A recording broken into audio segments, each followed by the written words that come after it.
The title of this video is not a lie. This will be my last video ever uploaded.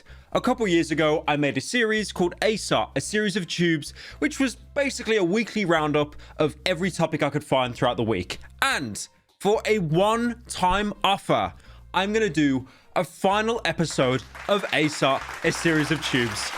I know.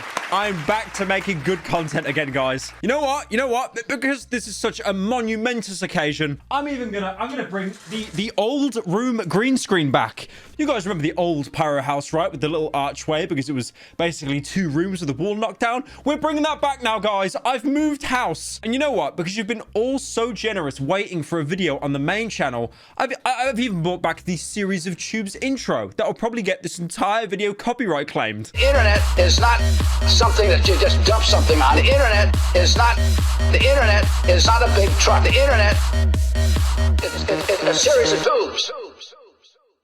Now, one of the main reasons I'm doing this video is because you might have seen on the second channel where I upload daily, there's been a bit of a gap in uploads. That's because I was off in Sweden for the holidays and I got some truly terrible Christmas gifts. I want to die. If anyone's wondering, that head isn't in the backdrop and probably never will. I couldn't fit it in the luggage case, and if I wore it around the airport, I think the border security would have rightfully shot me on sight. So I had some time off in Sweden. Not a big deal, but a lot of stuff happened when I was gone. The biggest happening of happenings. I could have just snuck away for 2 days, had some time off, and then came back. But no, everything had to happen when I was away. They even made Overwatch 2 good when I was away. They didn't do that. That's never gonna happen.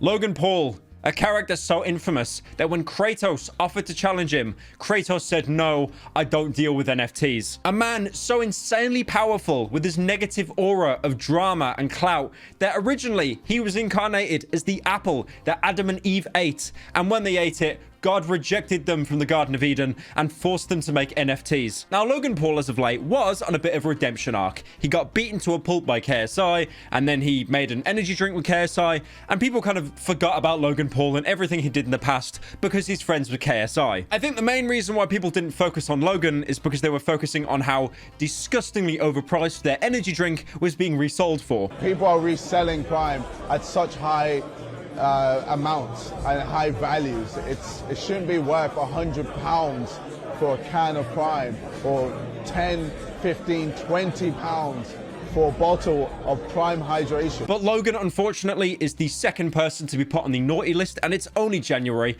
First off, with his Crypto Zoo idea, which was essentially an NFT where you could buy eggs, hatch them into animals, and then combine them with other animals to create these Photoshop abominations that look like a deep AI generation gone wrong. Now, apparently, he paid the artist to design these animals over $1 million.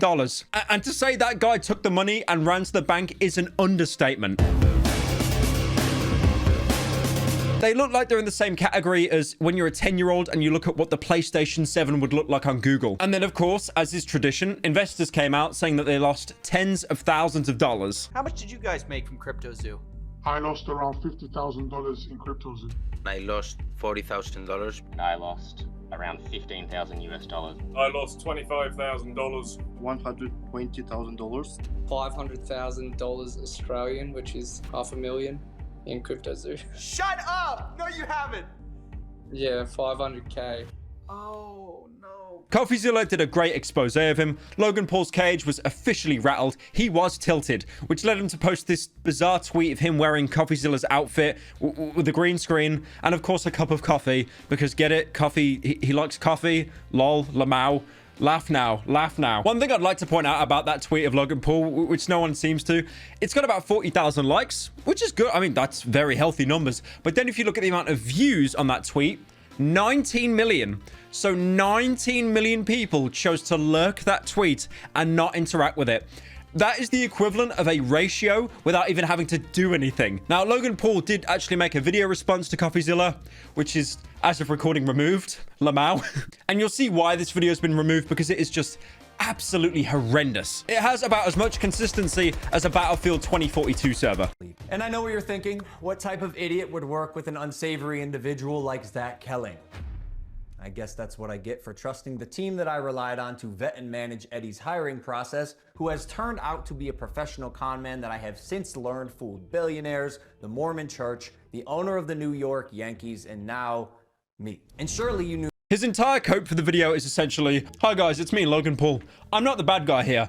I just hired a bunch of bad people who in turn hired a bunch of more bad people. You don't get it. I'm just a small little boy living in my tax haven of Puerto Rico, where me living there and avoiding tax is actually inflating the economy so bad that all the poor people are suffering. I just hate for the fact for the first time, Logan Paul is the person that's actually made me disagree with inflation." Now, this video doesn't come across as, you know, a good response. He's more just God coping so his investor bros don't pull out. One of the best things is, at one point, he even threatens to just straight up sue Coffeezilla. Sharp, but deeply unethical, dangerously misleading, and illegal. I suggest you use the money you got from pumping your Patreon to hire a good lawyer. You're gonna need it. And maybe we could have talked about this if you had reached out to me, personally. Not my manager, Jeff, who is not me, Steven. Yeah, I'm very sure that that lawsuit's going to go ahead in the now deleted video. I also like how he's molding that Coffeezilla didn't reach out to Logan Paul, but instead his manager. He's acting like Coffeezilla sent a letter to the maid in his Puerto Rico mansion and not to anyone else. Honestly, I don't even know how to get in contact with Logan Paul, so contacting his manager,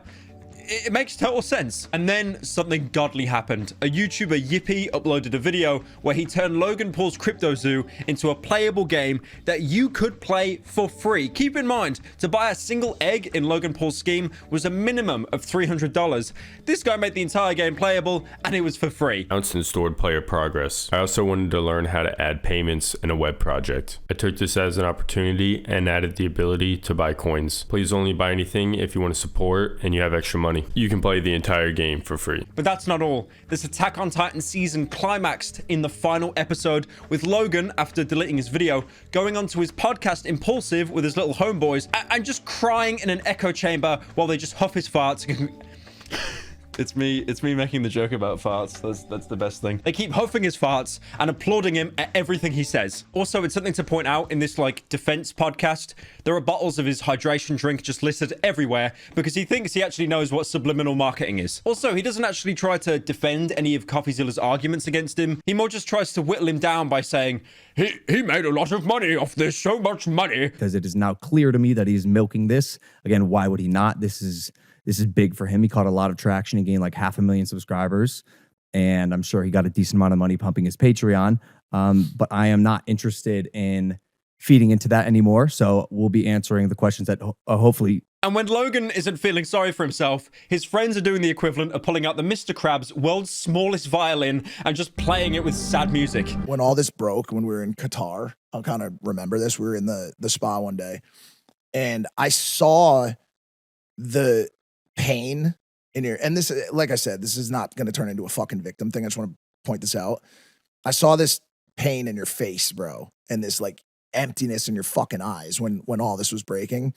And I remember thinking to myself, having been through a couple things very minor in comparison to the ones you've gone through and are going through now, where I was railroaded by the internet on something that just simply wasn't true. I like how his mate Mike Matei prefaced it by saying we're in a spa, like, yo Logan, you were getting like a back massage and your feet rubbed. I saw a tear roll down your eyebrow, so it makes me so angry. Now, most recently, Logan, as some kind of acute mental breakdown, has posted a tweet saying, the Matrix is real, pray you never become its target. I just like how KSI, after essentially saving Logan Paul's career from going into the downward spiral, something that Logan has admitted multiple times on his podcasts, he's just fumbling it himself. Now, I wish that was all with the Logan Paul saga, but there is one more story not related to crypto, and this one's kind of sad. It's not like it's kind of funny sad. It's just kind of sad. A couple years ago, Logan Paul bought a pig. That pig's name was Pearl, and it was basically a mini pig. He bought it for clout. You know, if you get like a wholesome small animal, you get pictures with it. All the women go, oh my God, it's so cute. I'm gonna like it now. The problem is with that pig, it was small at birth. It then grew into something huge. I mean, this thing at its full size, you could write it off as an Elden Ring boss. Now, recently, a TikTok went viral of an animal rescue sanctuary having to pick up this pig after apparently being abandoned and also being found right next to another dead pig. I am not saying that Logan Paul isn't a terrible, greedy human being, but that being said, this story is a couple days old. there's been some developments, and maybe, just maybe, Logan Paul isn't entirely in the wrong here. I may actually have to defend Logan Paul. Now, originally what people on Twitter believed is Logan Paul just dumped the pig somewhere and then just left it. But apparently what happened is he couldn't bring the pig to Puerto Rico, you know, the tax haven. You could argue that that's a cope. He could have bought the pig if he wanted to, but it doesn't have any clout anymore, so there's no point. But you know what? For Logan's sake, and for the sake of this, let's give him the benefit of the doubt, and let's say he actually couldn't bring the pig to Puerto Rico. So what happened is Logan rehoused Pearl with a farmer. The problem is that farmer then moved to Nevada, and he couldn't take care of the pig. So the farmer then gave Pearl to another farmer, apparently directly across the street. And then that farmer called Gentle Barnes, which is the account that filmed the TikTok, the Animal Sanctuary, to come and pick Pearl up. And then Logan Paul finished off a Twitter thread by saying he will aid Pearl any way he can. Now, personally, I don't think Logan is in the wrong as much as people think. I mean, he definitely bought the pig for clout and for views and for money and numbers. I get that 100%. You can argue that an animal isn't just for clout or for Christmas. It is for life. But at the same time, that being said, I don't think it's Logan's responsibility to take care of a pig who's been given to an owner, and then that owner has given it to an owner, and then that owner has given it to a sanctuary. I think at some point you need to remove the accountability from Logan Paul. It's not really his responsibility anymore. But this, of course, did not stop the Twitter mob from doing quirky one-liners. Like, for example, not the first time he left something in the forest. Laugh now. Laugh now. Please laugh now. Laugh now. Thank you. In the end, Logan Paul isn't a good person, but this time I think the Twitter mob went a little bit too far. But you know what? Tony Soprano, what are you gonna do? Oh my, oh my, oh my. Andrew Tate. The man that was red-pilling people before Morpheus from The Matrix did. A man so controversial that when I liked one of his tweets, my subreddit had a complete breakdown thinking I was anti-LGBT. I've said it before and I will say it again. I do not care what orientation or belief you have, as long as it makes you happy in this depressing hell world. And also, more importantly, as long as you're a viewer of mine. But recently, Mr. Tate has been in some hot water regarding a human trafficking ring, which he's been arrested in connection with. Now, originally before that, I need to give a little bit of backstory to this law. Tate was beefing with Greta Thunberg. If you don't know who Greta Thunberg is, she's some woman, something climate. She said, "How dare you?" And then she looked at Trump really menacingly, like Voldemort looking at Harry Potter. Now, she was beefing with Tate on Twitter and ratioed him into absolute heaven, getting 3 million likes and being the first person on Twitter to get multiple millions of likes per tweet, both of them directed at Andrew Tate. Now, the reason I mention that is because he filmed a video in response to being ratioed. Thank you. So, I'm actually mad at Greta, right? Because she doesn't realize she's been programmed. She doesn't realize she's a slave of the Matrix. She thinks she's doing good. Someone has sat her down and convinced her to try and convince you to beg your government to tax you into poverty. Now, I'm not sure if you saw that, but that pizza box is the reason why Andrew Tate's entire world crumbled. Apparently, the Romanian authorities were trying to find proof that Andrew Tate actually lived in Romania. They couldn't find it. But that pizza box, Jerry's Pizza, is a Romanian pizza company. So they could use that to track him down and arrest him. Now, apparently, him and his brother could only be held in a cell for 24 hours, but that's been up to 30 days because they're worried that he's basically going to run off into another country and start roasting Greta Thunberg again. Now, guys, I don't lie a lot, but I've got to come clean about something.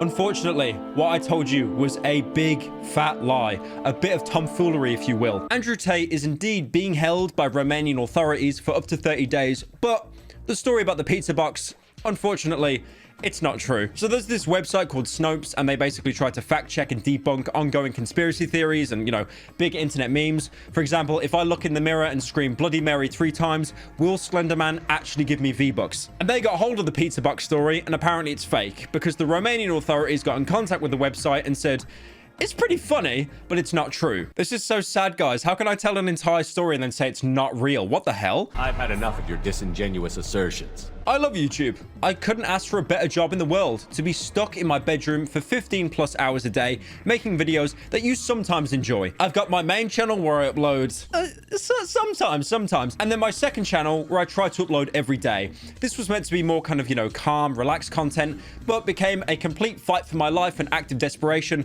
trying to be be Ludwig and critical to any topic I could. But overall, YouTube is a pretty good experience as a job, 0 out of 10. But now YouTube has revealed some changes that are terrible, like comedically bad. Probably up there with those Disney sequels you watched as a kid that went straight to DVD and they halved the animation team, half the budget, and replaced all the voice actors with one person. They released a policy change they didn't really tell anyone about initially, but it messed up hundreds of channels. For example, RT Game, who's had basically half his entire video catalog age restricted and demonetized. My entire channel is being age restricted and demonetized because I contacted YouTube support for help with an issue, and now I have to consider leaving YouTube altogether. Happy New Year! Now, you probably think, you know, who cares? They're old videos. The thing is, as a YouTuber, you make a quarter, maybe even half of your income from your back catalog of videos, because you do have people that go on a binge and they watch older content. Even I've been hit with this. My Cry of Fear video that sat on like 17 million views, they age restricted and demonetized that. And I'm sure you know what that means. It gets completely taken out the algorithm. That will not get a single view again in its life. And the thing is, when I went to appeal it, they denied it within 10 minutes. So I'm very happy to say that someone on YouTube watched a 2-hour video in 10 minutes. I'm actually amazed that they added a 20 times playback speed into the YouTube player. Now, thankfully, I did manage to get that rejection overturned. The video is now, you know, fully monetized as ads. It's back in the algorithm. But so many people aren't as lucky. Now, the first big change is language. You can't say any foul language in the first 8 seconds of the video. Now, originally, it was 30 seconds. So this almost seems like a positive change, you know, less of a time frame to say a bad word. But it's what you say now, that's the problem. Originally, it was 30 seconds, which makes sense because people that manually review YouTube videos, they have to go through hundreds, if not thousands of videos a day. They'll probably watch the first 30 seconds, approve it or deny it, and go on to the next video. So if you don't swear in the first 30 seconds, the guy reviewing it probably thinks, oh, he probably never swears in his entire life. Give him ads. But now with the change to being the first 8 seconds, nearly anything you say is inappropriate. So for example, if Critical said in the opening, "What's up, my fellow big poopy bud chunguses, dragon dildo horsecock," that would get him demonetized. And the problem is as well, they've now said even after that 8-second period, any swears you do say could get you demonetized, but there's no limit. You know, you can't say like, can I say the F word 12 times or is it 13 times? It's so purposely vague. And because of this 8-second limit being implemented, there have been so many videos in everyone's back catalogs that have been demonetized because we all knew that swearing was kind of bad, but now it's even worse. So from these recent changes, I have an announcement. Never again will I swear in a video. Anytime I accidentally swear, you know, let it slip up in this Christian community, I will instead replace it with a randomly generated censor sound from an algorithm. Here is an example. Just mate, if you need anything else, just message me or something, I don't know. Now, the final story, this is kind of a weird one. No one has covered this for once. Critical hasn't covered this. Ludwig hasn't covered this. I think they've seen it. I just don't think they want to. Toonami, if you remember, was an afternoon animation block on Cartoon Network that showcased various cartoons, animes, that have animes like Bleach, Dragon Ball Z, G Gundam. It started as a weekly afternoon block from, I think, 1997 to 2004. And then it ran as a Saturday evening block until it closed about 4 years later. Now, that's very sad. I cry every time. But Toonami is now actually back on the Adult Swim network. If you still don't know what Toonami is at this point, it's the thing with the little robot man who introduces each show, and he's voiced by Steve Blum. If you don't know now, it's kind of a lost cause. Now, Toonami has done a fan art submission where you could submit fan art that, you know, if you enjoy the show, you draw the characters, you submit it, they'll show it off.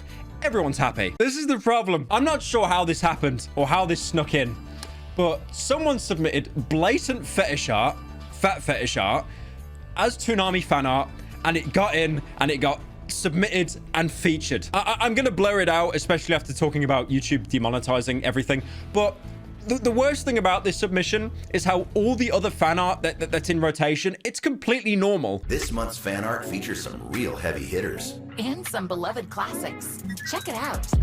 Let's go in and say hi!